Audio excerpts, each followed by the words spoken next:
How's it going, everyone? Data here, and welcome back to the Philadelphia Flyers Franchise Mode, episode number 7, headed into the second half of year number 2, the 2023-24 regular season. In the last one, we finished off the first half of the season with a record of 24, 14, and 3, which puts us on a path of going 48, 18, and 6. That wouldn't be a bad record at all, but there's always room for improvement, especially when we're looking at the team itself. Who's been struggling? Who's been performing very well? Of course, Sean Couturier, who has really woken up. He's on pace for an 80-point year. Claude Giroux, the return of the king, back on the team. He's on pace for a 64-point season. A lot of love for the thumbnail in the last one, with Claude Giroux as Aragorn and a bunch of other Flyer players as the rest of the cast of Lord of the Rings. Vintage gentleman commenting that he's finishing up the Seattle series, but just loves the thumbnail. Carter Hart as Arwen, Seider as Frodo, Data as Gandalf, Who's Gollum? It was Rasmus Ristolainen. Hilarious stuff, so appreciate the love. Always fun to make one like that. But aside from the big dogs, we've also seen a great season so far from Morgan Frost, who's on pace for 62 points. Last year in his rookie season, he put up 33, so he's already very close to beating that total in a fraction of the games. Farabee also on pace for 62, Lindblom on pace for 60, Tippett has 27 and 38, and down the list we go here. Great year so far from Ellis. Bobby Brink is doing well. Moritz Seider is the biggest question mark for us right now because he's doing all right, but he could be doing better. He is being hampered, unfortunately, by the line chemistry. We don't have a good head coach that fits Moritz Seider. That is our number one priority over the offseason, but right now there aren't really any head coaches that we could hire instead. So right now on defense, he's playing with Travis Sanheim, which gives him a -1, and no one else gives him anything better aside from a -2, aside from Ronnie Attard, who would give it a 0, but I don't want to play a 79 overall in the top pair with that many minutes, so we've been stuck playing Travis Sanheim here. Ronnie has been 6th/7th D, so we've been thinking maybe a left-hand D trade, make Ronnie the 7th D man, and maybe move out Jérémy Lauzon, who in 20 games has 3 points as a -5. Maybe he leaves as 7th defenseman, Ronnie becomes new 7th D,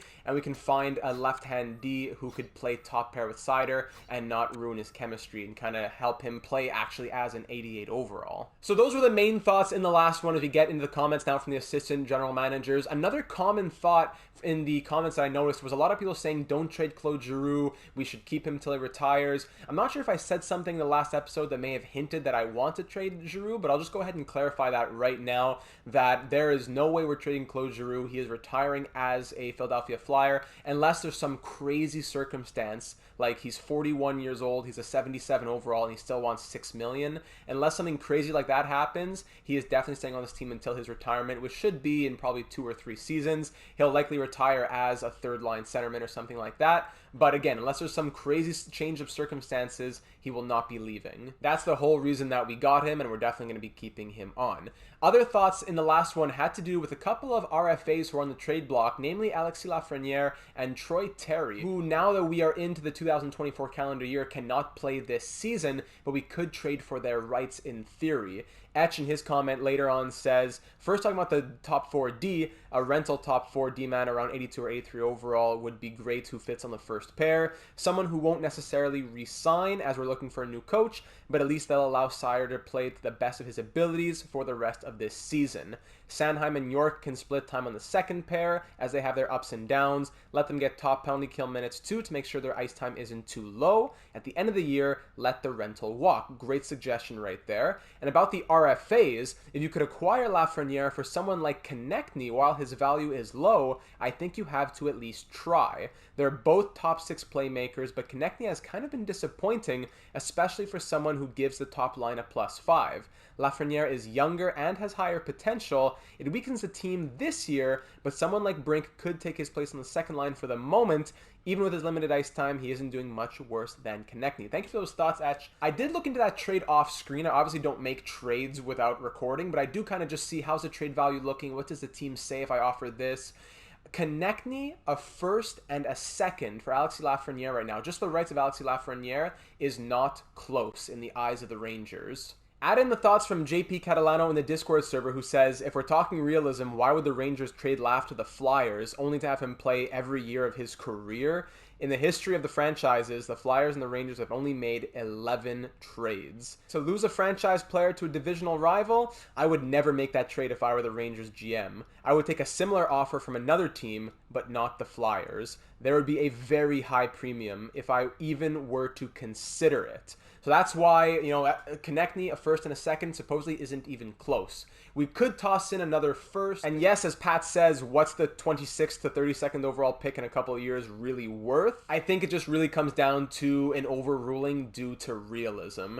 If the Rangers were going to be trading the rights to Lafreniere, they would take a similar deal from another team before they let him go to one of their biggest rivals, and then have him play 20 more years against them. Now, if those RFAs go to unrestricted free agency next season, that is a completely different story, and we can absolutely think about pouncing on them. But at the moment, when it comes to a trade for Lafreniere, I don't think it works. Now, you may say, what about Troy Terry? Troy Terry, a very similar player to Travis Konechny in terms of his point production. I looked at him.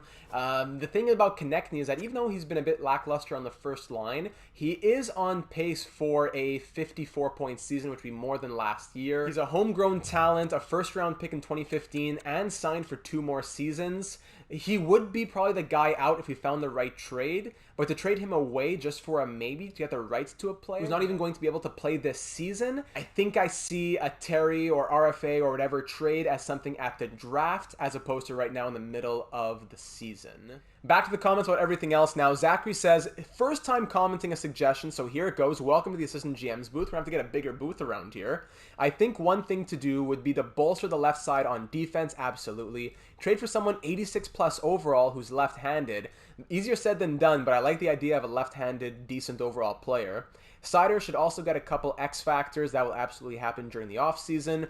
Morgan Frost, try to lock him up to a long-term contract before he demands a lot of money. And Brink, I think about signing him to a 2-year bridge deal, as that keeps him as an RFA. And this way we can see if he keeps up his production or if he drops off and he ends up leaving. Great video as always. Thank you, Zachary. We'll get to those contracts as soon as we're done the rest of the comments, because we definitely want to send out some offers. Alfred agrees that we could extend Brink and keep him as an RFA. He's shown some promise, and it won't cost an arm and a leg just yet. I think we also lock up Frost before he has a stellar playoff and costs much more. He's already on a great pace this year. It would be a good idea to try and lock him down, I think.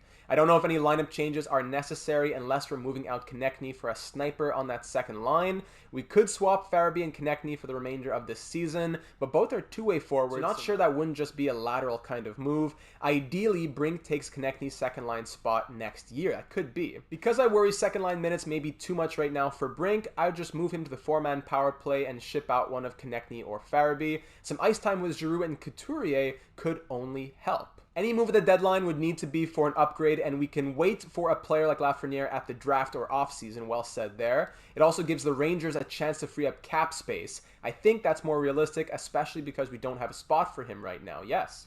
Less so if we believe Matthew Savoie can make the team next year. Another great point. Just going on and on here. In the offseason, if we find a taker for Konechny and Lafreniere is still not signed, then we can go for it. But until then, roll with what we have. Final note, maybe give Malcolm Subban the reins for a little bit. Hart seems to bounce back well after being sat, and Subban's numbers look better as of now. I still say Hart is the starter, but it might be nice if we can string some wins together without long losing streaks mixed in. As always, great video. Great thoughts, Alfred. Thank you very much. Carter Hart, he has been struggling a little bit. He's just over a 900 save percentage, allowing 3.11 goals against per game. He's 18, 10, and 3. He has 3 shutouts, but Malcolm Subban in 10 games this season is 6-2-0 with 2 shutouts, 928 save percentage, and 2.11 goals against. We were thinking about shipping him out in the preseason. He's done amazing. So I think that's a great idea because Subban's been hot, and Hart also bounces back quite well when he's been sat for a little bit. So it sounds like a win-win situation. We'll give Subban the crease over the next few games. Closing out the comments with Michael Kowalski, another first-time commenter, so the booth continues to grow here at the Wells Fargo Center. Thanks for all your work and sharing your franchise modes. I recently rediscovered the NHL series after a long hiatus and found your videos so helpful. I'm now doing my own full sim franchise because of it, and I love it.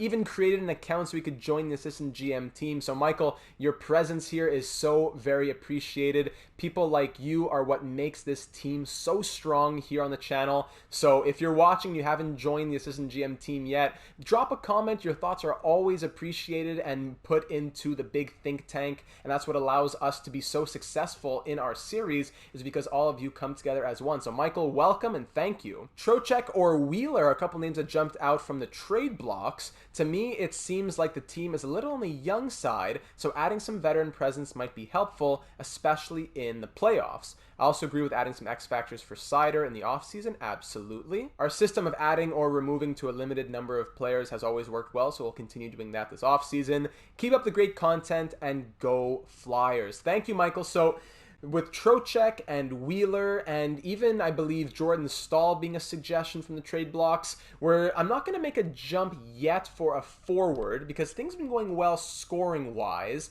but I think even though we're performing well, we really need to address the defense ASAP so that Moritz Seider can play to his fullest potential. That's why I'm more inclined to make a left-handed defenseman acquisition right now and wait until at least the deadline to do something about the forwards, because I see that as more of an immediate need. There were some other comments in the Discord server that said the same thing. So again, thank you to everyone who takes the time to leave the comments. Can't always address everyone in video, but glad to always address outside of the video. We'll go ahead and put Bobby Brink on the 4-man power play as well right now. Konechny, 8 goals, 19 assists. Farabee with 8 goals, 23 assists. He's been a better playmaker and he's playing a little less ice time, I believe. Yeah, so I'll leave Farabee with the ice time that he does have. It's already a bit too low for my liking. I'll give Brink some time. It takes away the +2.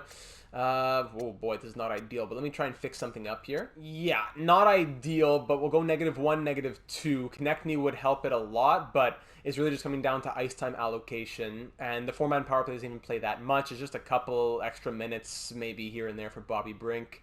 If the power play really took a dip, that would be something we look into, but our 5-on-4 power play has been great. A reminder that at this halfway point, we do hold the second best power play in the NHL at 21.8%, and our opponent kill of 88.3 is tied for third best. So we'll keep that in mind. 21.8 and 88.3, those will be numbers that we revisit later on. Now, before we get into simulation, that left-hand D acquisition is something that I definitely want to look into. I did do a little research off screen, and here's what I come up with. So looking at the player search right here, I'm looking for a defenseman who's left-handed, at least 22, because I don't want to be shown prospects. Someone who's on a 1-year expiring contract, whose overall is at least 83 and no higher than 90. Like, I'm not looking to get a 96 overall guy here on an expiring deal. Already 90 is probably too high. But when I go ahead and do that, it shows me a number of names, and sorting by overall, I believe, right here, yes. There's a few that stick out to me on expiring deals because of their fits. Going through all those defensemen, there's only a few who actually fit the top D pairing. Noah Hannafin fits D pairing number 1. Gustav Forsling fits D pairing number 1 and all power play. For example, Jake Bean, he fits D pairing 2. Alexander Romanov fits D pairing 2. So I went through this already, and it's only Hannafin, Forsling, Edmondson, who fits all defensive pairings, and Jake Muzzin, who fits D pairing 1. So of those 4 defensemen, I put them on the watch list along with Antonio Stranges. Shout out to him. We've been keeping an eye on him, but he hasn't been growing that well. I want to think about acquiring him. Thinking about who we could pick up, money's not an issue for any of these guys. From these 4 players, I also want to see which of them are on teams I would think about even wanting to trade them. Calgary, Florida, Montreal, and Boston. The Flames with Hannafin are 24, 17, and 3. Probably unlikely. The Bruins with Muzzin are 26, 14, and 2. Also probably unlikely. The Panthers with Forsling are 18, 23, and 2. More likely. And the Canadiens with Edmondson are 19, 20, and 5. And Edmondson's even on the trade block, also pretty likely. So in my opinion, I think it really comes down to Forsling and Edmondson, because Muzzin's not going to want, well, the Bruins don't want to trade Muzzin, and the Flames won't want to trade Hannafin. It comes down to Forsling and Edmondson. 84 for Forsling, he is an offensive defenseman, and Joel Edmondson, who's an 83 and a defensive defenseman. So with all that being said, I think the evidence points to Joel Edmondson being the better option. Bit more costly, 3 years old. That doesn't really factor in too much. Add in the fact that Forsling has more trade value and that Edmondson is on the trade block, it would be much easier to acquire Edmondson. Plus, Edmondson supposedly fits all D pairings, while Forsling would only fit the first pairing and the power play. Yes, we're getting them for the first pair, but it could be that, who knows, injuries, performance, whatever, they could slot up and down. It sounds like Edmondson makes the most sense for us. So if we did want to acquire Joel Edmondson, going back the other way, first and foremost would be Jérémy Lauzon. Another fit right there, a French player going to Montreal. The Francophones will love that. Les Canadiens aiment leurs joueurs québécois. So he's been playing over 15 minutes a night when playing in 20 games this year. He's very serviceable, just on a one-year deal. Didn't pan out that great for us. Ronnie's been better, I think, a little bit in that 7th-D role, has better potential. So, hey, we'll send Lauzon back to Montreal. And now we'll just have to throw in a little bit of value, whether in prospects or picks. Not sure if I want to trade anyone in our prospect pool who they want. Might be giving up a pick here. We have a couple firsts, by the way. We have Florida's first, and they're a losing team. That came from the Owen Tippett trade, so that could be a lottery pick for us. That'll be exciting. We have 2 firsts, a second, then we jump to a 4th. If we trade our second, we have no pick until after our first round until the 4th round. Not ideal, so I'd prefer to give up a second in 2025. That's a lot of value now. Now we're giving them too much. So maybe we can take back a 3rd in 2025, start balancing things out a bit. Maybe even a 3rd and a 5th. So let's see what Montreal says here. Jérémy Lauzon and a 2025 second round pick for Joel Edmondson and a 3rd and a 5th in 2025. Trade accepted. Thank you very much, Montreal. We swap a 2nd for a 3rd and a 5th and then trade Lauzon for Edmondson. I'm very happy with that trade. Thank you very much, Montreal. They are happy to get some value out of him as well, as he was an expiring player on a team that was not going to make the postseason. Now the question is, how does he fit in the lineup? So if Ronnie comes out, he becomes 7th D. Edmondson goes in. Let's see his fit here. Perfect. He fits all 3 pairs the same. So if we put him top pair, should be a 0. Yeah, and it is. So Edmondson Sider get a 0. And, ooh, okay, so I'd prefer to play York Ellis, but that's 0 and +1. If we go Sanheim Ellis and then York Ristolainen, it's +2 and +3. Yeah, I definitely want that. So this will be the new defensive core moving forward. I like this very, very much. Great trade right there. We are reunited with Joel Edmondson, a player that we had in our Anaheim Ducks franchise back in NHL 20. It's been a little while, Joel, so welcome back.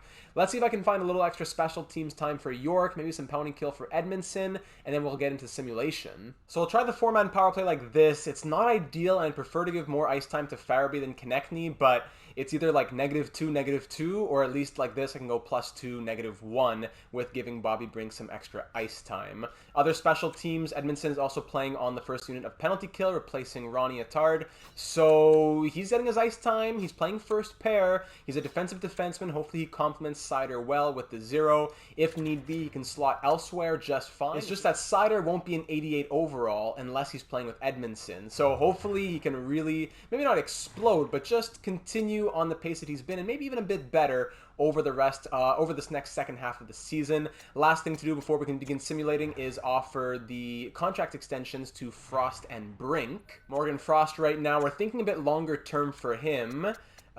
He would want, it's a bit expensive, honestly. It's a bit expensive for Morgan Frost. And he does have RFA. Yeah, as an RFA, I'm tempted to just wait a little bit more. Of course, I'm notorious for waiting out and lowballing and this and that. And I don't intend to give Morgan Frost like a $3 million contract for 5 years, something like that. But right now he's asking for 6.8, and he's a season and a half into his NHL career. You know, it's difficult to rationalize giving this guy, even at 85%, $5.86 million when he has 71 points in 145 NHL games. Yes, he's good through the first half of this year. Yes, he's on pace for 62 points. But let's see what happens in the second half before we offer him a contract. Bobby Brink's the guy I could probably get done because he has a few years of RFA eligibility.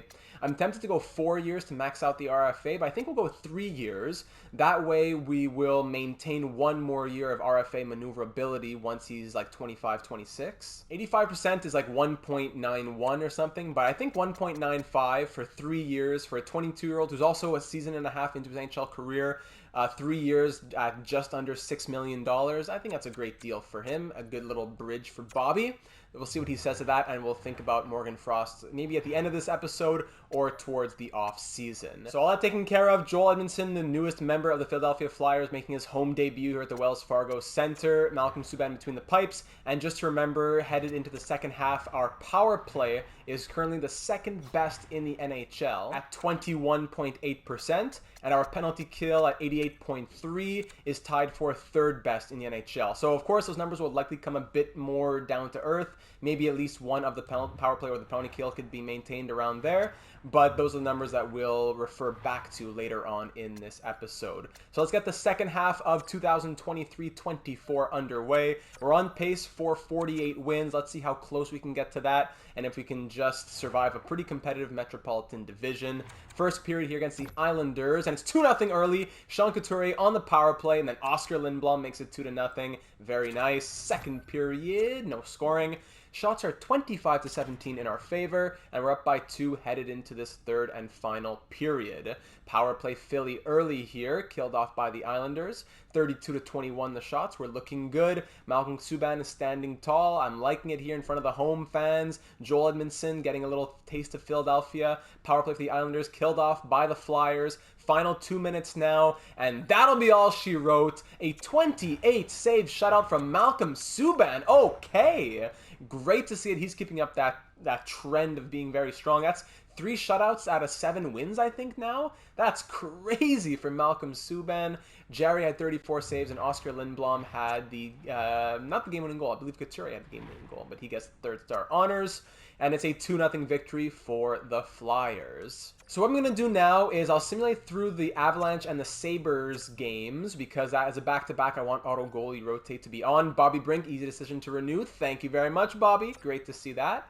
I'll keep auto goalie rotate on through those 2 games, but then I'm going to turn it off, and I'm going to give Subban the crease for a little bit. Sanheim, mild concussion until January 25th. That's not too long, so Ronnie will slot back into the lineup. York will move up and play with Ryan Ellis, and Ronnie will come back to play third pair with his good buddy, my dear beloved son, Rasmus Ristolainen. Great. So after that, I want to give Subban an extended little streak of starts. 5-4 shootout loss against the Avalanche and a 3-1 loss against the Sabres. All right, so Subban will get the start unless there's some catastrophe against the Capitals, Kraken, Ducks, Blues, and Maple Leafs, and then we'll reevaluate after we have a little week hiatus before we take a little Western Conference road trip. So I'll make that change, and then we'll get back to the calendar sim. Let's get this simulation underway now. Sanheim's about to return, I believe. Yeah, there he is. So a tough 2-1 loss. We're 1-2-1 since acquiring Edmondson, but none of the losses have been too bad. It's tight 1-goal games here. So York's back to the third pair. Ronnie, he has been serviceable. He's a good 7th D-man right now. But Sanheim, given the chemistry with Ryan Ellis, will be what we want, absolutely. Especially Ellis having such a strong season right now. So we won by 2, lost in shootout, lost by 1. Head coach replaced there. Lost by 1, lost by 2. These are close games. 2-1 loss, 5-3 loss against Seattle there. Anaheim, we lose 4-3 in the shootout. St. Louis, we beat them 3-1. All right. Trennan on waivers here. 2 years left. Oh, sorry. I was going to decline it anyways, I think. But 2 years left for him. Not someone I was super interested in because we already have our forward depth at the moment. If it was an expiring deal, I'd consider it. But 2 years at $1.2 million or whatever, not what I'm interested in. All right, lineup in the AHL's back to normal. Last game here against the Maple Leafs, 4-0 loss. So, Malcolm, buddy, I don't know, maybe you're not fit for the calendar simulation or what, but since we went with Subban, I'm not sure who was in nets for which game with the Avalanche and the Sabres here, but at least since we acquired Joel Edmondson, we are 2-4-2. Not ideal at all. I know they're tight losses, but we need to get offense going here, my friends. So I think we'll go back to Carter Hart for this game against the Vancouver Canucks. And maybe we swap up something in the forward lines here. Giroux dropped like 2 overall. What? He was just an 85. Now he's an 83. Okay. Tippett, 14 goals, 18 assists. Lindblom's looking good. Frost, Konechny. Maybe let's try Konechny back on the top line. Let's give him another shot with the +5 chemistry. Plus Tippett gives it a +2. So we'll just make a little top 6 change. That's it. Joel Edmondson, how you looking, buddy? Through the 8 games you've been here, 1 goal and a +2. For a defensive defenseman, that's kind of what we're looking for. And Moritz Seider, I didn't keep track of where his points were at. And Subban, his numbers, he's back. Still great. lowered a little bit. His goals against average at one point, I think, was 1.9 after the last couple of games. Let's get Carter Hart in there. 903 save percentage, 3.11 goals against. I'm going to give him a shot here against Vancouver, but the leash is pretty short. I might just go back with Subban for another little stretch here. It's the scoring that's been letting us down, not the defense. So at Rogers Arena in Vancouver, before we have a little Western swing coming up, well, actually the beginning of the Western swing. Let's start it off with a bang. First period, 0-0. 14-4 the shots in our favor. Second period, 1-0. Oscar Lindblom, thank you very much. That +2 in that second line looking good. More than doubling the shots right now, 29-13. 1-0 Philly. It remains in the third and final period. Power play for the Flyers, killed off by the Canucks, doubling the shots, 32-16. Power play Vancouver, we kill that off, but Kiefer Bellows ties it up with 7 minutes to go. And why is Subban in nets when I put Carter Hart? Maybe it was due to a minor injury or something. Minute left, still tied. We're headed to overtime. Shots 35-22. Headed into overtime. We gotta convert here, boys. We've had all the opportunities. Just find the back of the net. Shootout, and we lose 2-1. Brock Besser. Another shootout loss. That's 3 shootout losses.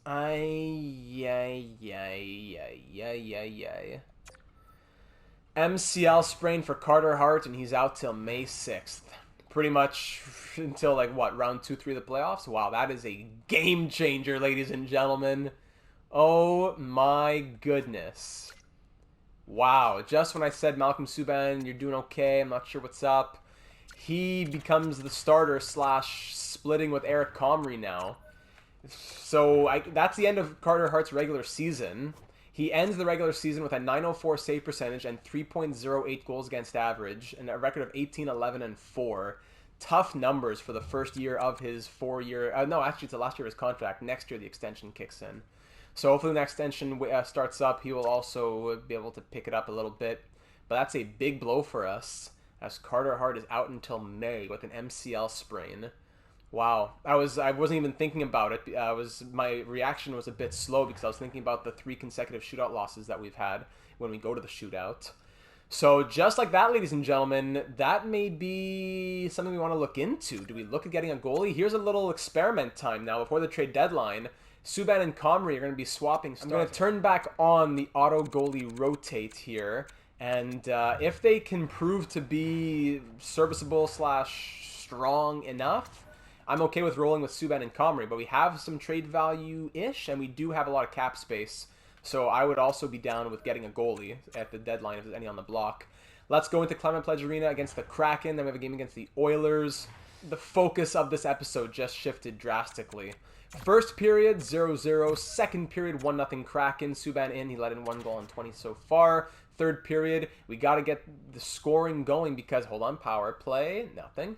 Although the defense, like, if we allow 1, 2, 3 goals, that's pretty typical. Welcome to the NHL, boys. You got to score 3, 4 goals. We got to be scoring, especially with +5, +2, power play Seattle.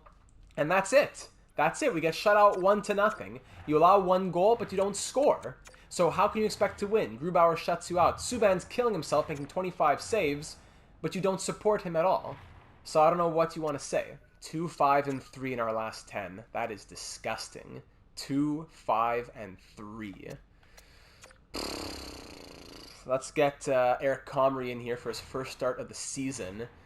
I don't know what. Is it Tippett that's struggling? I don't know. He's supposed to be a sniper. I haven't seen much from Tippett.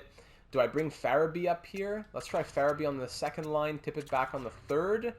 Why not? Why not? Defense, negative, tough negatives from that top pair. The second pair is amazing. I don't know. Like, even though Sanheim Sider's a -1, Edmondson and Sider have been like -2, -3 through the last, whatever, 6, 7, 8 games we've had them for. I know we're not looking for crazy offense necessarily, but you gotta be plus players. You gotta be plus players if I'm getting you for that. So here we are at Rogers Place. Eric Comrie gets the start. We'll try Sanheim on the top pair.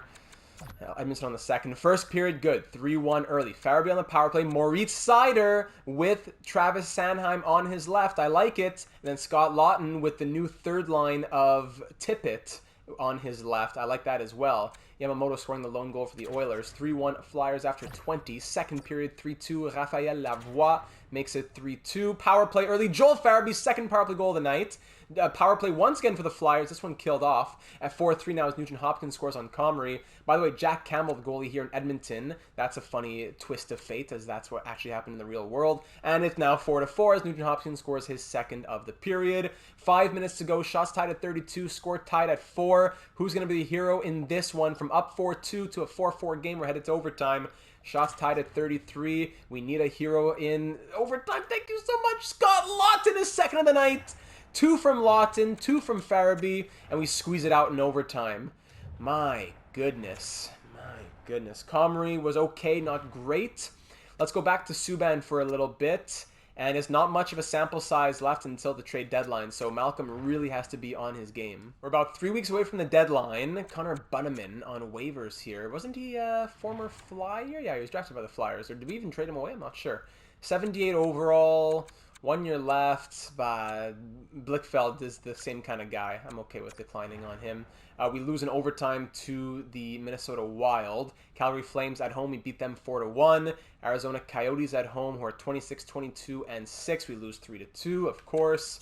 Sanheim is still healthy. It was just a quick one-game thing. Minnesota, we lost 5-4 in overtime, and we lost 2-1. Carolina and Chicago here, 2 decent teams with winning records, 33-21 and 6 for the Blackhawks. All right, so we beat the Hurricanes 4-3 in a shootout, then we get bombarded 8-2 by the Hawks and beat the Oilers 4-2. We're now 30-22 and 7. I was looking in the Metro. We're in a wild card spot in the Metro. This is dangerous, dangerous stuff. Joel Edmondson, -2 with 2 points in 18 games. This guy, is he a secret agent coming to sabotage us? I don't understand. I'm going York, Ellis, Edmondson, Ristolainen now. Let's keep Sanheim and Seider as a pair, I suppose. And goaltending, what's up? Comrie, he's been playing a bunch, actually. Why? I have to manually keep turning on and off auto goalie rotate. This guy is also an 81, but he's been the better numbers, the more experience. Why would you not put him in nets? I don't get it. So Subban will start. Auto goalie rotate going back off. I have to go through the menus, back to settings, back to rules, turn it off, and back to the calendar. Okay, let's go through these next couple of games. We'll give Subban the Blue Jackets and the Predators. Then we'll figure out, I don't know, like maybe even Felix Sandstrom could come up. We lose 3-1 against the Blue Jackets. And then the Predators, who are a losing team, I believe. Please tell me we can beat them. We beat them 3-2, barely. 31, 23, and 7. We haven't been scoring enough goals. I think that is my biggest concern. So it's the goaltending and it's the goal scoring. So should we kind of just accept it as a lost season at this point with the injuries and with the lackluster performances? Or do we try and salvage what we can from this season? I'm going to do my due diligence and go through all the trade blocks, forwards and defense, and I'll come back with any possibilities. So I'm going through the blocks, and it's the same problem as always. A guy like Blake Wheeler is super interesting to me, but the Jets are 37, 20, and 6. There's no way that they're trading their captain, who's just because he's on an expiring deal, when they're on a winning season. So that doesn't make sense. Then you have guys like Nicholas Backstrom, Patrice Bergeron, who are all on expiring deals on the trade block. But it would take like Travis Konechny in a 1-for-1 trade to make that happen. Do I want to trade a 26-year-old with term for a veteran on an expiring deal? Not really. So it's difficult to find a good match. Toronto, by the way, Austin Matthews on the block in Toronto. And I don't think it makes sense to trade for him right now. It's just way too much value. But think about him possibly being a free agent next season. Even William Nylander could be a free agent into next season. I'd be curious to see if we could acquire William Nylander even. Like, imagine trading Travis Konechny for William Nylander right now. If they're going to make a push to re-sign Matthews, they need that money. They can't keep both. Now I'm just kind of talking myself into it right now. Could I see William Nylander coming in a deal that has Travis Konechny go the other way? The problem is, I thought we kind of need goal scoring. Yes, Neelander has 20 goals, but I think he simulates a bit more as a playmaker. He has 35 assists on the year so far. Last season, 20 goals, 50 assists. Yeah, he's definitely a playmaker in the simulation, which is good, but we need people who can finish as well. We don't just need setup men, we need finishers. So that's what's kind of getting to me. There were a couple goalies that also piqued my interest, but now I'm really thinking about Konechny and Nylander here. Konechny has 13 goals, 25 assists on the year, 38 points, on pace for around that 50 range. He is signed for whatever, 5.6. Nylander would probably cost into the 7 and 8s. We have the money. Like, if we just offered a 1-for-1, obviously it's a no, but what do they say? Not up to snuff at all. Should we explore this? This is something that's very interesting.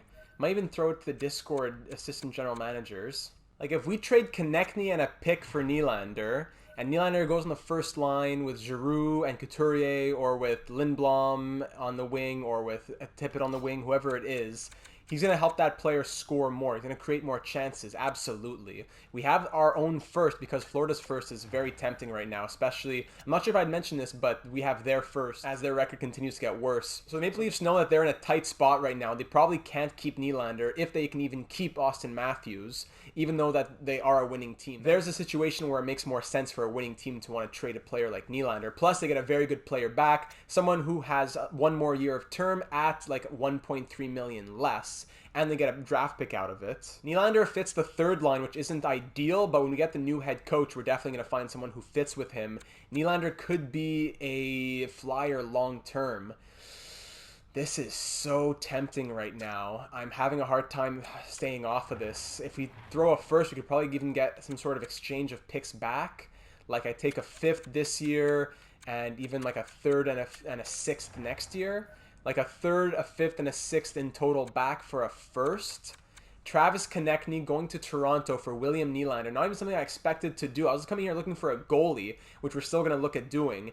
And we may just pick up William Neelander, who is just on a great pace right now. Travis Konechny, as some of the comments were saying, even with the +5, he's not doing that well. He's on pace for a 51-point season, but is that what you'd expect from an 86 overall first liner with +5 chemistry playing like a 91? That's the thing. William Neelander, he comes with guarantees associated to his name. He has as many points already right now. He has more points now than Konechny's even projected to get. So I think we at least got to offer this and see what Toronto says. So I think I'm making the executive call here. They even have a seller status, which is weird, but I'm going to go ahead and make the call. They get a first-round pick. We have 2 firsts. We get back a third and a sixth next year, a fifth this year. And it's not even a guarantee that Neelander resigns, but let's hope so. Maple Leafs get a guaranteed asset for next season in Travis Konechny, which saves them some money. And they get a first-round pick in the upcoming draft.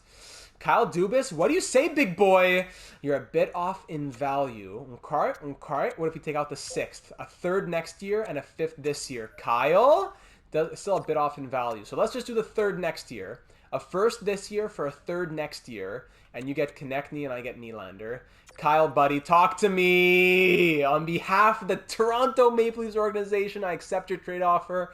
We'll see you out on the ice. Our knight in shining armor to come and save the day, William Neelander. Welcome to Philadelphia, Bello. Oh my goodness. Let me fix up the roster quickly, then let's get to the potential goalie trade. A huge blockbuster deal right there for the Flyers. So now in the upcoming draft, we have Florida's first, our second, and then our own 4th, 6th, and 7th, plus a couple 7s from Arizona and Colorado. Next season, we have our first, Toronto and Montreal's third, our own third, a 4th, our own 5th, Montreal's 5th, and our own 7th, and then the picks are all normal from 2026 onwards. So I'm okay with that draft pick situation. I'm okay with it, and I think we're going to get a great prospect, especially this year. Hopefully Florida continues to lose a little bit. Their record at the moment is 26-30-4, so that could very well be a top 5 pick. Now thinking about the goaltending, here's an interesting situation here. The Devils with 2 goalies on the block, so forget everyone else. I was thinking about Varlamov. I was even thinking about Pavel Francouz. I was thinking about Braden Holtby. The goalie debate may come down to James Reimer or Jonathan Quick. Optimus Rhyme, James Reimer in the NHL this season. The Devils are not a very good team, I don't believe. They're 26, 27, and 7. Reimer has not been good, we'll say that. He, in 23 games, has 6 wins, okay? His record is 6-8-3, 904 save percentage, 3.08 goals against average. Not that great. Jonathan Quick down in the AHL has elite numbers, but they are in the AHL. 6 shutouts, 930 save percentage, blah, blah, blah. He has the 85 poise. He's an 81 overall. Reimer also has 85 poise and 82 overall. 3 years younger. Do I want the guy who's been getting bombarded in the NHL or the guy who's been elite in the AHL? That is the question. Quick does have less trade value. But let me see. Let's try it first with James Reimer. Optimus Rhyme. If I give you Eric Comrie, you can, whatever, make him your third goalie, put him in the minors, do whatever you want. You can give Dawes some starter time in the AHL, call up Quick, blah, blah, whatever you like. Eric Comrie for James Reimer straight up. Pro Scouts assessment is blah, blah, blah. if I throw you a low draft pick, so that's pretty much what it's going to be. Comrie and a low pick. I'm not trying to make miracles out here. I have an abundance of 7ths this year and 5ths next year. I can give you, let's try with 1 7th first. I don't want to go too overboard here. Still not there. If I give you 2 7ths with Eric Comrie, do you like this? You don't. But this would probably go through, maybe even less for Jonathan Quick. So it may be the resurgence of Jonathan Quick here. Another shining knight. You know, if you want to call William Neelander our shining knight, maybe Jonathan Quick is actually the real shining knight. 1 for 1, Comrie for Quick. What do you say, New Jersey? They would do this. So you know what? I get to save 2 7th round picks. Maybe I can even squeeze a 7th out of New Jersey. Even not, if not this season, then next season. Even like a conditional 7th in theory. What do you say to this, New Jersey? No, okay. Quick for Comrie, straight up, bang, let's do it. Let's do it. Happy to accept this proposal. Jonathan Quick, welcome to Philadelphia. Even if he doesn't work, I'd rather have him with his poise and all that than Eric Comrie. We're going Quick and Subban in NHL. William Nylander's on board. Let's fix these lines. Oh, baby, the Pro Scout did not know what he was talking about because William Nylander also actually fits best on the first line, not the third line, and he gives it the +5. So Nylander will play like a 93, Couturier like a 94, and Giroux like an 88. We've seen it not be great with Konechny there, but instead of Konechny 86 +5, it'll be Nylander 88 +5. Let's keep the rest of the lineup looking the same. The power play now has a +5 instead of a +3 with Nylander there as well. This is huge. He leaves Toronto after 586 games, 469 points. He was a great piece there. But the Leafs are in a tight cap situation, and they want to keep Austin Matthews next season. But even if they don't keep Matthews, they know that they probably can't keep Nylander. They can't afford both. Speaking of affording both, let's see what his contract extension demands are like. And Jonathan Quick, who was with the LA Kings for the entirety of his career, playing 755 games with them, went to the Devils, got put in the AHL, did great, bided his time, and now gets called back to the NHL with the Flyers calling his name. So all the best to Travis Konechny, of course. Just getting a final recap on the career of Travis Konechny. A first-round pick, 24th overall back in 2015. He ends his time with the Flyers playing 574 games, getting 370 points. He had the 62-point season in the first year of the simulation. That didn't count because I was just getting to the present day. In our actual time of simulation, he had 89 points in 143 games. Not terrible, not terrible. But again, it came down to, is he a first liner giving us a +5 doing that? We need a bit more. If it takes a little pick swap from an abundance, from a position of power to get it done, I'm okay with bringing William Neelander into the fold in Philadelphia. These are the big moves that they took Chuck Fletcher out and brought GM data in for. Now the question is, what would William Neelander look for as a contract extension? It may not be something to think about right now, but if we do want to extend him, he probably wants 8. Oh, whoa, whoa, whoa. Whoa, like 10 points. I'd probably go 1 year and then get him for cheaper after that. We're definitely going to revisit this later on, but if we wanted to re-sign him right now, he'd want 10.85. So 85%, we get him for 9.25 for 1 year. That's not horrible. We can even go 2, 3. We could probably get him in the 9 to 9.5 range for 2, 3-ish years. But let's wait and see if the demand comes down a little. The good thing is we do have the money. Extension dollars, we have almost $25 million to play with. So we have the money to give him a, whatever, $3 million raise from what he's making right now.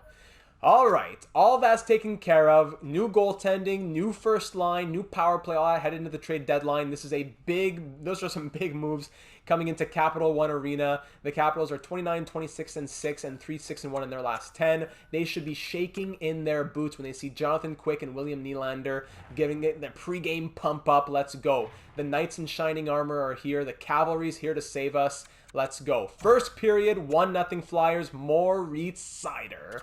Second period, 1-1. Lars Eller ties it up on Jonathan Quick. First NHL action in quite a while for Jonathan Quick. 1-1 here in the third period. Alex Ovechkin makes it 2-1. It's tough to get past Ovi. Power play for the Caps killed off though. Flyers now. I need something from that top line. Let's go +5, boys. Let's go. 7 minutes to go now. We have 30 shots on net. I don't know is it Samsonov for the Capitals? Power play late, +5 in the first unit. Boys. And we drop it 2-1. Samsonov 34 saves, Ovi the game-winning goal. Not a bad showing, but that's disappointing, that late power play as well. we're definitely going to wait until we make any line changes. We're going to get a little bit of a sample size going here. We're not going to go into trade deadlines. We have no other deals to make. But we can check what the rest of the NHL did coming up with this game against the Red Wings at Little Caesars Arena. In the rest of the NHL, what happened here on deadline day? Let's scroll to the bottom. So Bobrovsky went to Pittsburgh before the deadline. Then we had the Konechny deal, the quick trade. Guryanov goes to Calgary from Dallas. Connor Sheary going to Nashville. Ilya Sorokin going to Detroit. McNabb to LA. Nick Patan to Colorado. Ben Sherratt to Carolina. Vinny Trocheck going from New Jersey to Florida for draft picks, basically. Well, Vinny Trocheck in a 5th for a 2nd, a 3rd, and Sorella. So not a crazy eventful trade deadline. Austin Matthews stays on the Toronto Maple Leafs as well. Let's keep on going. We're back home for the first time. Neelander, who I think had an assist in that last game on that one goal that was scored, I believe, because now I think he had 55, now he has 56. It's the home debut for Quick and Neelander in Philadelphia. Let's hit it. First period, 1-0 Detroit. Slavkovsky on the power play. Second period, 2-2 game. Claude Giroux ties it up. Provorov, the former Philadelphia Flyer, of course, I forgot that storyline on the power play, ties it up. But then, makes it 2-1. Then Oscar Lindblom ties it back up. Shots are 28-13, more than double for Detroit. But it's a 2-2 tie headed into the third period. Power play Detroit early. Killed off power play Philadelphia. But that +5, come on, boys. Extended power play with the +5 goes nowhere. Halfway through the third still, a 2-2 game, and Ryan Ellis gives us the 3-2 lead on the newly acquired Ilya Sorokin. 3-2 Philly, we're up by 1 with under 5 to go now. We're catching up in the shots as well. Final minute of play, and we hang on for the big win. Ryan Ellis gets the game-winning goal. Shots end 33-25 for the Red Wings, but first star honors go to Mr. Jonathan Quick, 31 saves. Lindblom a goal, Ellis a goal. Big win for the Flyers. Let's get into some calendar simulation now. I think, here comes the game against the Toronto Maple Leafs. Kiviranta on waivers. Let me see this. 1 year left, 78 overall. You know what? I'm going to pass. We have McLaughlin. We have Blickfeld. We have depth. I'm going to pass. All right, let's see the Maple Leafs now. Nylander against his old team. Konechny against his. This is going to be a big one. Both teams have very similar records as well. Let's do it at the Wells Fargo Center. Coming off of a 3-2 win against the Wings. Let's see what Willie Nylander can do, who has 3 points in 2 games as a Flyer, I believe. He had 2 points in the last game.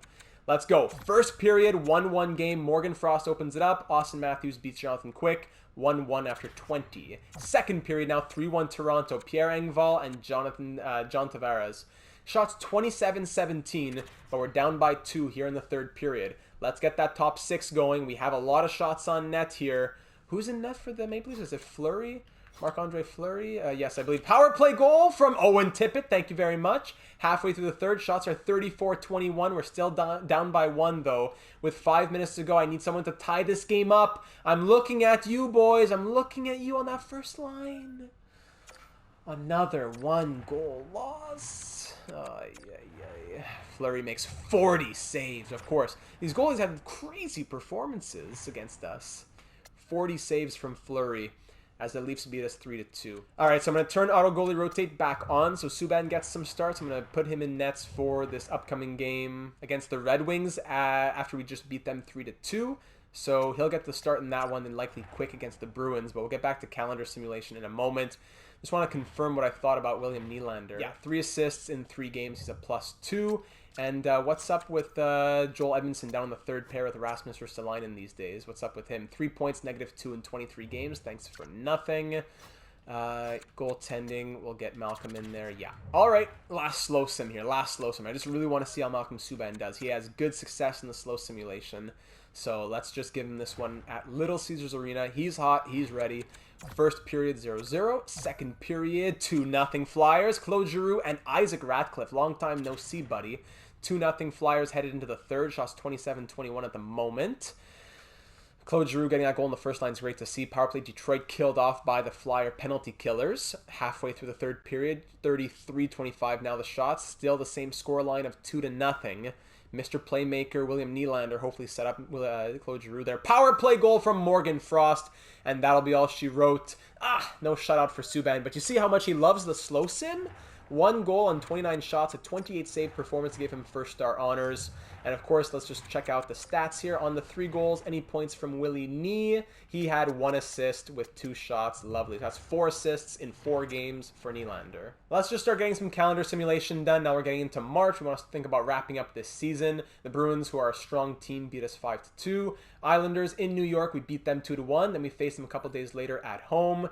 Wade Allison, sore shoulder. So that means Mark McLaughlin will come in on the 4th line to play with McEwen and Ratcliffe. There you go. In 7 games this year, he's had no points with a -5, so let's hope for something better. And now Cam York, an injured shoulder. Great. All right. So I guess Edmondson will slot up in the defensive pairings there. So Edmondson slots up, and Ronnie comes into play with Rasmus. So we beat the Islanders again 2-1. Then we drop the game against the Penguins in Pittsburgh 5-2. New York Rangers at Madison Square Garden. Wow, we beat them 7-3. The most goals we've scored in a game in a very, very long time. We beat the Predators 3-2 for the 2nd time in 2 weeks, and Cam York is fully healed. Welcome back, Cam. Back to the calendar simulation, which is always glitched after an injury. You gotta pause it, then restart it. We beat the Devils 4-2, and now we take on the Arizona Coyotes just a day later in Arizona. And we lose 3-2 in the shootout. Wade Allison fully healed. How did McLaughlin do in the, 3 or 4 games that he came in? 5 games. He scored 1 goal and was a -1 in 5 games. Hey, at least he scored his first NHL goal. Thank you for slotting in. Back to normal. Thank you very much. We are at full health, of course, minus Carter Hart. Why is the calendar bringing me to the month of June? Thank you very much. Let's get into the month of April, I suppose. Just starting to simulate towards the end of the year. At the halfway point, we were on, Mayo on waivers, 2 more years, 76 overall, I will pass. At the halfway point of the season, we were on pace for 48 wins. I don't think we'll get quite to 48, but we still have 9 games to go. We have 39 now with 8 games to go. We beat the Hurricanes 4-3 in overtime, then lose 3-1 to the Lightning, then lose 4-2 to the Sabres. We'll get through this game against Ottawa, then I want to slow sim some of the last ones to see who's the better goalie headed into the postseason. 1-0 loss, of course. We're 39, 30, and 8 with 5 games left, so we'd be lucky to hit 42 wins, probably. Malcolm Subban, let's see what's up with you, big boy. You are 14, 12, and 4, so not the greatest record, a winning record, not the greatest, but solid numbers. So the team in front of him, that's all it is. Jonathan Quick, he's been very good as well, actually. 4-3-0, 928 save percentage, 2.16 goals against. It's the team that hasn't been scoring.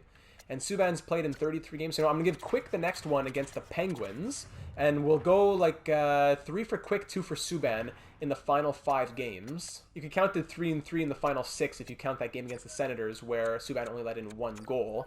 So here we go, looking for win number 40 in the Battle of Pennsylvania. Last time that we do it this season, in the regular season that is at least. Let's do it. First period, early goal, and it's 3-1 after 20. Moritz Seider on the power play. Then Rasmus, my dear beloved son, Ristolainen, and Tippett once more on the power play. And Alexander Neelander. So that gives the Battle of Pennsylvania new life as the Neelander brothers are playing against each other. He scores on Quick. Second period, 3-2. Zach Sanford. Shots 21-20 for Pittsburgh, but we're up by 1 in the third. Power play Philly early. Killed off by the Penguins 5 minutes in. Power play for the Penguins now. And Jeff Carter, the former Flyer, scores. Power play for the Penguins again. This time killed off, thankfully. Halfway through the third, shots tied at 27, score tied at 3. Next goal may very well be the winner with 5 minutes left in this one. Looking for that 40th win here against the Penguins. Final minute, and we're headed to overtime. Shots 30-27. They haven't gotten a shot on that in a while. But in the final 3-on-3 overtime, anything can happen. Minute left in it, and we're headed to a shootout where we win. Thank you very much. Crosby scores, then Couture ties it up, and William Neelander gets the winning goal in the shootout to give us those 2 points. Tippett goal and assist, Farabee couple assists. Bing, bang, bong, call it win number 40, as we now have 4 games left in the season. So, nice win for Jonathan Quick. I'll give him this game against the Panthers as well. We want to beat them, so we bury them a little bit here, because the worse they do, the better our draft pick is. So we'll give Quick the game against the Panthers, and we'll give Subban the game against the Devils in this back-to-back here. So Panthers 37-4, but 7-3-0 in their last 10. We want to bury them. Come on, let's go. First period, 1-1 game. Claude Giroux opens it up against the team that he went to when he left Philadelphia. Then Anthony Duclair ties it back up. If we didn't get William Neelander, Anthony Duclair was up next on the list. An 85 overall sniper on an expiring deal. He was very tempting, but William Neelander... Boy, oh boy. Second period, no scoring. Shots 28-19 for the Panthers. Yikes. But still tied at 1. Power play Philly early, and Owen Tippett, the team that drafted and traded him away, is burned by a power play goal. 5-on-3 power play. Let's go, boys. Nothing. Still a 1-goal lead. We're being outshot 37-24, but we're holding on to it. Power play again, please, gentlemen. Nothing. Final 3 minutes. Hang on tight to that 1-goal lead, and we do. Shots and 39-27. But the Panthers drop, and Jonathan Quick, I thought Malcolm Subban was in. I guess they swapped it back. Oh no, what am I saying? Of course, Quick was in for this one, Subban's in for the next one. What am I saying? Jonathan Quick makes 38 saves, Spencer Knight 25, and Owen Tippett the game-winning goal. Give the Panthers those L's. That's what we got to do. So a great couple games from Jonathan Quick as he 3 goals against the Penguins, 1 goal against with the Panthers. Now we'll go Subban against the Devils and Blue Jackets, and then Quick to close it off against the Bruins. At the Wells Fargo Center, the Devils are 32-39-7, 3-7-0 in their last 10. Difficult times for them, absolutely, this season. First period, 1-1 game, Tippett and Zadorov. Second period, 3-1. Thank you very much. Morgan Frost and then Oscar Lindblom, even strength. Frost scoring on the power play. Shots 27-14. Headed into the third, up by 2. We could maybe get to 43 wins. I don't know. Power play Philly here. Nothing comes from that one. Close to doubling Devils' shots at this point. Halfway through the third, still up by 2, but it's the most dangerous lead in hockey. 5 minutes to go. We're still hanging on to it, and that should be enough to call it a day. 3-1 the final. Shots end 33-24 in our favor. Good performance from Malcolm Subban, making 23 saves, and Morgan Frost is the first star of the night with 1 goal and 1 assist. All right. Couple more games to go in the season. We haven't clinched a playoff spot just yet, but things are looking solid for us with 92 points at the moment. We have this game coming up against the Blue Jackets at Nationwide Arena, so let's get it underway. First period, 2-0 Blue Jackets. Yikes, Line and Roslovic both scoring power play goals. Second period, 3-1. Lindblom on the power play, Rust even strength. The shots are 18-17 for the Blue Jackets, but 3-1 Columbus. Down by 2, headed into the third period. It's power play once again for Columbus, and this time Owen Tippett capitalizes, and then Scott Laughton just like 30 seconds later, and we have a tie game here at 3. Subban a little shaky, and he lets in a 4th on 24 shots as Liney gets his 2nd of the game. Power play Philadelphia, though, killed off by the Blue Jackets. Under 5 to go, and they hold the 1-goal lead. Final 2 minutes now. Big push, and Morgan Frost ties it up at 4. Let's go. At least getting us that extra point. Shots 30-28 through regulation in our favor, and we're headed to overtime thanks to Morgan Frost. Do we have more heroics in the overtime period in that 3-on-3? No. Shootout, and the Blue Jackets take it despite Couturier scoring. Adam Boquist gets the winner. All right, so at least we get a point out of it. Morgan Frost allows us to salvage a point, and that point, not enough just yet. Oh my goodness, separated shoulder! And Sean Couturier out for like at least that's 3 weeks for a separated shoulder. Oh my goodness, that's brutal.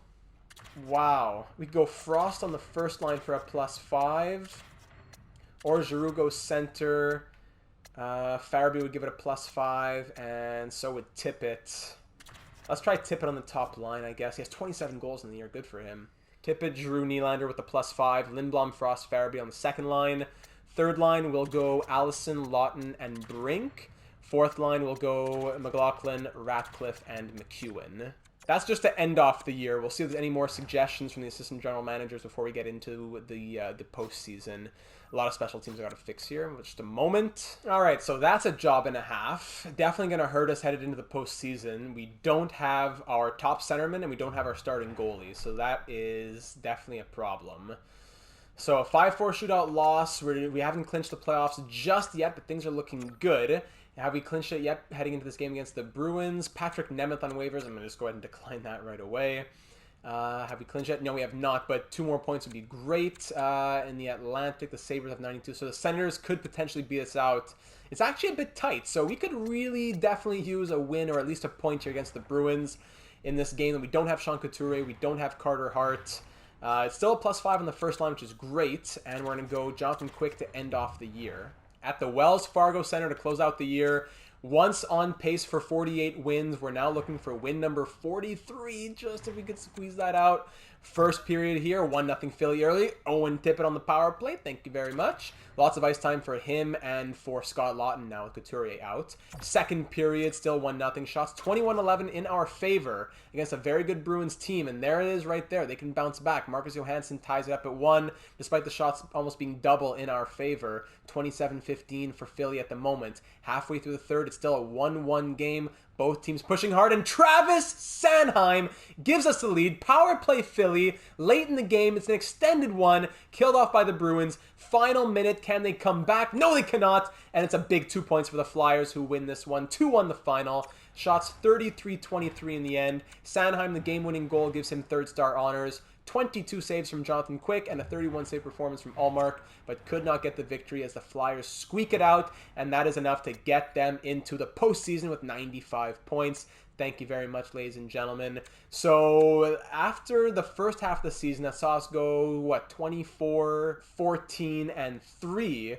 We then go 19, 16, and 6. Is that right? 19, 16, and 6? I believe so. It's not a horrible second half, but definitely not as strong as the first half. Let's just wrap up the season until everyone has played all 82 of their games, and we can check out the standings and stats. Sean Dursey on waivers. Not a bad pickup, actually, but 1.5 million. Nothing much. He did well on the Kraken farm team, but these are guys you find in free agency for league minimum. I don't need to pay 1.5 for him. The Hurricanes still need to play the last couple games. The Penguins, Blue Jackets, there we go. All right, so we needed those points, eh? No, the Penguins, yeah, we would have made it with 93 anyways, but good to have 95. Let's check out the standings at the end of this season. We end up finishing as the 10th best team in the NHL. That's actually not bad at all. 10th best, we'll take it with those 43 wins. The scoring was a bit lower than I'd like, but at least we got the goals against a bit more under control. 2.83 versus 2.82 is still not a lot of wiggle room, but okay, give and take. Power play dropped to 18.1%, but that was still among the best, the top half, top 10 or so of the NHL. I would have liked it to be closer to the 20s, but we'll take 18.1. And penalty kill, 87.5, best in the NHL. Okay, all right, so special teams didn't drop off too badly. The power play took a bit of a hit, but the penalty kill still stood strong. And of course, we got to check out where the Panthers finished in the standings since we have their first round pick from the Owen Tippett trade. They finished 27th, so 6th last for the Panthers. Not a guaranteed top 5 pick, but still a chance at winning one of the top 3. And worst case scenario, we're definitely picking within the top 10. So the Panthers finished 38, 40, and 4 in 27th place. That should be a very good prospect for our pool. Let's get to these point totals now. William Neelander, that big deadline acquisition with the Flyers. He scores 17 points in 21 games. I will take that absolutely. And hopefully he just gets better from here. With the Leafs, he was on a 71 point pace. And with us, he was on like a 67 point pace. So pretty similar, especially considering that he went from playing with Austin Matthews and I don't know who else is there, if Mitch Marner's there or what, to playing with Couturier and Giroux. Two still very talented players, but lower in overall. So great stuff from Neelander. Sean Couturier, 62 points on the year in 81 games. By the way, Neelander played in 85 games this season. Morgan Frost ends up third in team scoring with 21 goals and 57 points. A great improvement from his 33 points last season and his 5 goals. So a great season from him. It's going to be a costly extension, but hopefully we can find a good middle ground in negotiations. Oscar Lindblom ends with 24 goals and 55 points. Not as many points as last season, but great goal scoring. He was relied on more as a goal scorer, and he delivered. So if he can consistently be in the mid-50s range, whatever, I'm very happy with that from him. Claude Giroux ends with 54 points. He was on pace for, I think, 64 at the halfway point. But considering that he dropped to an 83 overall, that's all right. Joel Farabee, 54 points from him as well. Owen Tippett ends with 28 goals and 50 points. He turned things around a little bit. I'm glad that he improved on last year's 26 goals and in 3 last games. New career high in points, assists, goals, assists, and points. Scott Lauzon, 39. Brink, 35. He slowed down a bit. Ryan Ellis, 35. Good year from him. Moritz Seider, 34 points and a -8. Not horrible. His first season as a Flyer. He had 30 in 82 in his rookie season, 34 in 82 with a +8 compared to his -16 in this sophomore NHL season, coming off of a big year in the AHL last year. All right. Hopefully more to come from him. Cam York had 20 in 80. Ratcliffe 19, Risto 19, and -11. I don't think Edmondson was helping anyone that he played with. Sanheim 17 and a +10. Allison 13 and 77. Joel Edmondson, the Saboteur, 5 points and a -7 in 41 games. Did not do what we acquired him to do whatsoever. McEwen 10 and 79, Ronnie 6 and 25, McLaughlin 1 goal, -6 in 13 games. To the goaltending now. Let's see this. So Carter Hart ended the year with those numbers that we saw previously. Malcolm Subban goes 15, 12, and 5 with 3 shutouts. 918 save percentage, 2.37 goals against, but check out Jonathan Quick, a resurgence of his Stanley Cup form, going 7-3-0, a 933 save percentage and 1.99 goals against through 10 games. Is he the starter in the playoffs? Do we go Malcolm Subban, who has been solid as well, especially in the slow sim? That will be a question for all of you down in the comments. Also in the AHL, if we want to think about calling anybody up, great season from Blichfeld, 61 points. Lachinsky, Wiley had a 50-point season. Great stuff there in case anyone's curious about the Lehigh Valley Phantoms. In the entire NHL, it was Brad Marchand with 56 goals and 102 points leading the way. Ovechkin, another Rocket Richard with 58 goals and 97 points. Kyle Connor, Trevor Zegras, Sebastian Aho, Mason McTavish, 81 points from him. Kaprizov, Miller, some names down the list if anyone's curious. Marco Rossi, a 74-point season. Marner is still in the Leafs. Goalies in the NHL here, leading in wins, it was Demko with 43, Ukko-Pekka Luukkonen with 38, Vasilevsky, Husso over with the Chicago, Samsonov, Sorokin, there are some names there. And for rookie scoring, if you're curious in that regard as well, it was Laakkonen and Joakim Kemmel leading with 57 points apiece. Marco Laakkonen, 36 goals, the 3rd overall pick in last year's draft. And of course, if you're curious, Travis Konecny ended the season with 49 points in 79 games. With the Toronto Maple Leafs, he scored 11 points in 18 games. Much better pace than he was on with us. Of course, once he leaves, he was a +10, blah, blah, blah. What line was he even playing on? He was playing first line minutes. Makes sense. First line in Toronto, a bit better than the first line in Philly, but disappointing that he couldn't really get it done with us. Toronto has a cheaper option who's also signed for next season. They wanted to dump Neelander. They're a winning team. They get to stay competitive. I think it was a win for everybody. So as we get to the end of the season now, do we want to think about extensions headed into the postseason, or do we want to do that when the season is fully over? Nylander, the money that he's looking for is probably still the same. Yeah, 6/11. Morgan Frost, probably in the 5-6 million range. If we go, actually a bit cheaper than what he's been looking for. I might look at signing him right now. A 7-year deal, like a 7/5 or something. After a really good year, committing to him long term. I could see that. I'm going to wait for next episode, but do we want to go 6 or 7 or even 8 years on Morgan Frost? And what kind of deal would we give him? At 85%, it would be like around 4.5. We could even go up a bit to make it more realistic, like a 6/5 or a 7/5, even an 8/5. Let me know what you think would be most realistic for Morgan Frost after he's only played 2 seasons in the NHL, mind you. So there's a bit of risk on both parts here. So that's why I think a 6, 7, or 8/5-ish range would be pretty fair. Claude Giroux, we could get him for a couple of years. Yeah, we could even go like 3 years at 3-some million. I'm just curious, Edmondson, what do you want after a year like that? Varon Couché, 4.725. So yeah, something to consider heading into next episode, along with the lines and the goalies, as well as one final look right here. Who will we be taking on in round number 1 of the postseason? We will be facing the Carolina Hurricanes. So the Hurricanes, who eliminated us in 6 games last season in round number 2, we will now be facing them in round number 1 without Sean Couturier and without Carter Hart. So just a quick reminder of who they have over here. Tarasenko, Aho, Sveshnikov, Nate Jazz. Great lineup there. Zach Parise, Slavin, D'Angelo, Pesci. Goaltending, it's 88 overall, Kochetkov, who had a... What? Oh, he didn't play much. Actually, wait, no. Okay, 68 games. He went 34, 26, and 7. As an 88 overall here. So great season from him, backed up by Yaroslav Halak, and Teravainen currently injured. So that makes their forward core be even stronger with him in the lineup. That just about does it, ladies and gentlemen. Our knights in shining armor, William Neelander and Jonathan Quick, came in to rescue us. Still a somewhat lackluster second half of the season, but still a winning record in the second half. We're here in the postseason, ended with 43 wins.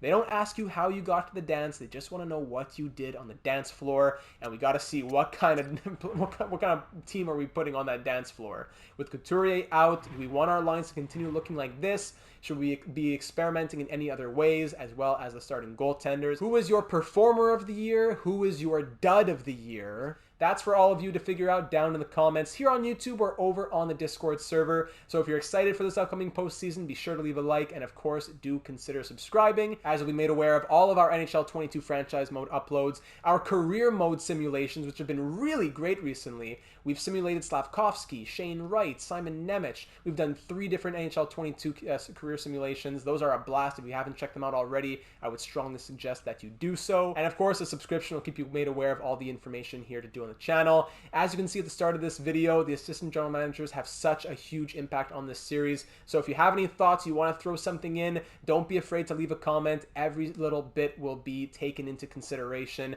and that's how we've had so many successful franchises. It's because of all of you coming together. So leave that down here on YouTube or over on the Discord server, link in the description, and let's get ready for the 2024 postseason. Of course, also leave your thoughts on the trades from this episode. I don't usually make too many trades. We made 3 in this episode: Neelander, Edmondson, and Quick. So leave your thoughts on all 3 of those. Thank you once again for taking the time to watch, and I am very much looking forward to seeing you again in the next one.